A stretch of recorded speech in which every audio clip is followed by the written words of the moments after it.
மீஷோவில் ரீசெண்டாக ஒரு கால் ஆக்சுவலாக ஒரு 300 கோடி தரோம், ஒரு 3 நாளில் செலவு பண்ணோம். மீஷோவை பொறுத்த வரைக்கும் நீங்கள் எவ்வளோ செலவு பண்ணாலும் பத்தாது, ரிட்டர்ன் வருமாங்கிறத ரொம்ப டவுட். ஸோ ஆக்சுவலாக இந்த வீடியோ எதுக்குன்னா வந்து பார்த்திங்கன்னா, மீஷோலேருந்து வந்த ஒரு வாய்ஸ் ஆட்டோமேஷன் கால்ஸ் பற்றி தான் பேச போகிறோம். வாய்ஸ் ஆட்டோமேஷன் கால் பொறுத்த வரைக்கும் ஃபஸ்ட்டு வணக்கம் இல்லை ஹாய்ன்னு சொன்னதுக்கப்புறம் ஒரு லாங் சைலன்ஸ் நம்ம ரெஸ்பான்ஸ் பண்ணுற வரைக்குமே அவங்க வெயிட் பண்ணிகிட்ருக்காங்க. ஸோ அது வந்து நிறையா டச் விட்டு போயிடும், சீக்கிரமாக கட் ஆகிறதுக்கு நிறைய சான்ஸ் இருக்குது. நிறையா கஸ்டமர்ஸ் இமீடியட்டாக கட் பண்ணிடுவாங்க. அதுக்கப்புறம் பார்த்திங்கன்னா மெசேஜஸ் வந்து கிளாரிட்டி இல்லை, ரொம்ப லாங்காக வந்து லென்த்தாக நம்ம வந்து ஏதாச்சும் ஒரு விஷயத்தை கன்வே பண்ணுறதுக்கு அவங்க வந்து கண்டினியூஸாக பேசிகிட்டே இருக்காங்க. இல்லைன்னா நம்ம ரெஸ்பான்ஸ் பண்ணாலுமே பார்த்திங்கன்னா அது அந்தளவுக்கு எஃபிஷியண்ட்டாக இல்லை. நம்ம கேட்குற டவுட் அவங்களால கிளியர் பண்ண முடியாது.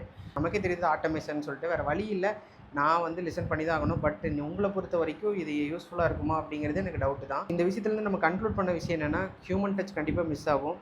கஸ்டமர் கன்வர்சன், சேல்ஸ் பிட்ச்சு, இல்லை ஒரு என்கொயரி, ஒரு டவுட்டு, இந்த மாதிரி விஷயம் இன்ட்ராக்ஷன்ஸ் வந்து பண்ணணும் அப்படின்னா வாய்ஸ் ஆட்டோமேஷன் கண்டிப்பாக யூஸ் ஆகாது. இந்த மாதிரி உங்களோட எக்ஸ்பீரியன்ஸில் நீங்கள் வந்து ரீசெண்டாக வாய்ஸ் ஆட்டோமேஷன் ஏதாச்சும் ஃபேஸ் பண்ணியிருந்தீங்கன்னா அது உங்களுக்கு யூஸ்ஃபுல்லாக இருந்துச்சா, இல்லை அதை பற்றி உங்களோட கருத்து என்ன அப்படி கமெண்ட்டில் சொல்லுங்கள். So will discuss, will communicate and do this and will see you on the another video. Bye.